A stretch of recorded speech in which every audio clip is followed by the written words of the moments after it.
Un prisonnier vêtu d'un uniforme rayé est guidé dans le couloir central d'un pénitencier par 2 surveillants.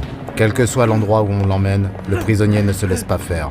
Les autres détenus se tiennent à la porte de leur cellule et le regardent passer. Le prisonnier supplie les surveillants d'avoir pitié de lui. Il les supplie de ne pas l'obliger à entrer là-dedans, de ne pas le soumettre à quoi que ce soit.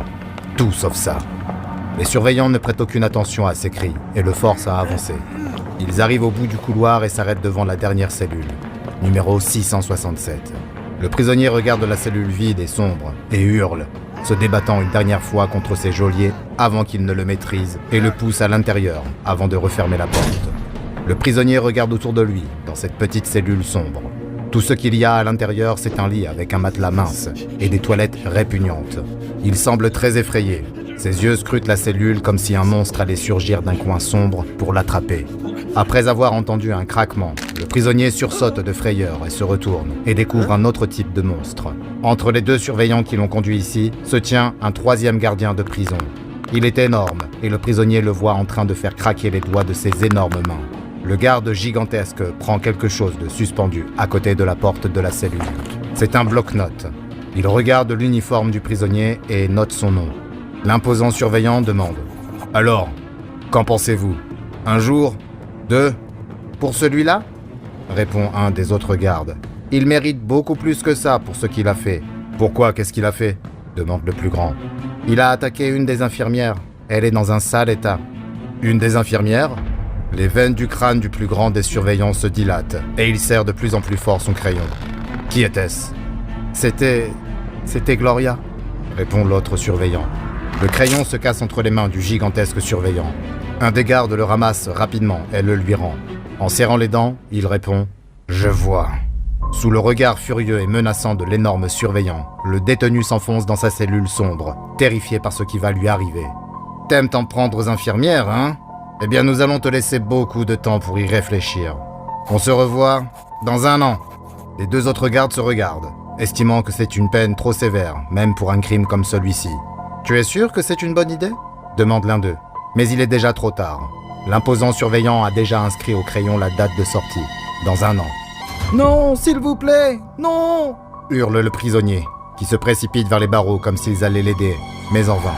Un léger bruissement se fait entendre. On dirait qu'il s'agit de murmures. Et puis, le prisonnier disparaît. Il a tout simplement disparu de la circulation. Le garde accroche le bloc-notes au mur avant de partir. Il doit se rendre à l'infirmerie. Les 2 gardiens se contentent de hausser les épaules et de le suivre. « Pauvre gars !» murmure l'un d'eux, en s'éloignant de la cellule vide. 1 an plus tard, jour pour jour, l'énorme maton traverse le même couloir de la prison. Il est tard dans la nuit, et tout en marchant, il fait claquer sa matraque contre les barreaux des cellules. « Réveillez-vous ! Réveillez-vous tous! C'est le jour du retour à la maison !» Les prisonniers endormis se lèvent de leur lit et se tiennent devant leur cellule, en tentant du mieux qu'ils peuvent de regarder à travers les barreaux pour voir la cellule au bout du bloc. Voyez ce qui se passe quand on se frotte au personnel. Allez, levez-vous, levez-vous, c'est le grand jour. C'est le jour du retour à la maison. Le surveillant arrive au bout du couloir et s'arrête devant la cellule vide avec le bloc-notes accroché au mur. La porte est ouverte et il n'y a rien à l'intérieur de la cellule sombre. Le gardien vérifie à nouveau sa montre. Elle indique minuit et à ce moment-là, la porte de la cellule glisse et se verrouille en émettant un claquement. La prison est plongée dans un silence total, chaque détenu attendant avec impatience de voir ce qui va se passer. Le garde sort un gros et lourd trousseau de clés et en insère une dans la porte de la cellule avant d'entrer. Il regarde autour de lui et il semble que rien à l'intérieur ne soit différent. Puis il repère ce qu'il cherche. Là, dans un coin, près des toilettes, se tient une personne recroquevillée dans une tenue rayée de prisonnier.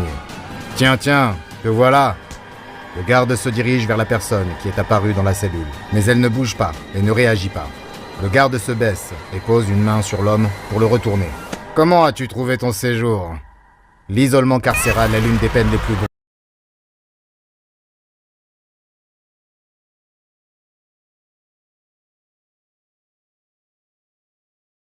brutales qui craint et ferait tout pour éviter. Il s'agit du SCP 2701, également connu sous le nom de véritable solitaire. Le SCP 2701 est une cellule de prison d'apparence ordinaire, situé dans un pénitencier de Pennsylvanie, aujourd'hui fermé. La prison, qui a été construite au début des années 1800, était déjà vétuste bien avant sa fermeture définitive. Et la cellule ne dispose que de vieilles toilettes et d'un vieux lit, avec un bloc-notes accroché à gauche de la cellule et divers formulaires indiquant « Admission ». Les matériaux de construction de la cellule semblent normaux et son contenu n'est pas anormal. Ce n'est que lorsque quelqu'un est placé à l'intérieur du SCP-2701 et que le bloc-notes à côté de la cellule est utilisé que ces effets terrifiants se révèlent.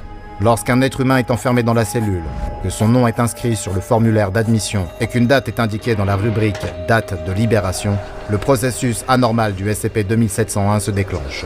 13 secondes après que ces conditions aient été remplies, la personne enfermée disparaît complètement, comme si elle n'existait tout simplement plus. Toutes les tentatives visant à comprendre le processus par lequel ces personnes se dématérialisent ont été infructueuses, car tous les dispositifs d'enregistrement n'ont montré que des images statiques ou vierges pendant les 13 secondes précédant la disparition du sujet. Les chercheurs qui ont personnellement assisté à cet effet ont cependant signalé des bruits de vent et des chuchotements non identifiés, mais on ignore encore ce qui en est à l'origine.